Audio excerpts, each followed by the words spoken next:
So, binalik sa atin tong EcoBoost. So, pinalitan na natin ng ano ito, actuator. Pinalitan natin? Actuator B. Kaso, bumili ulit kami kasi umiilaw ulit eh. So, palit kami bagong version ng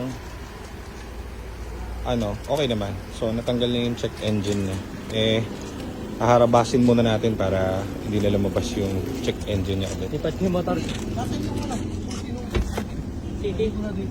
Wala na, no? Bango nung EcoBoost ni sir. Wala na agad yung no? Opo. Walang dilit-dilit yan.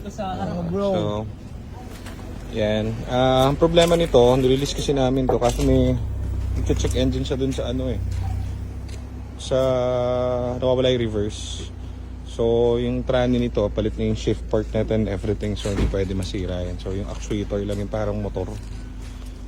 So, binili natin ng another bago. Kasi, hassle dun kila ma'am sa nakabili.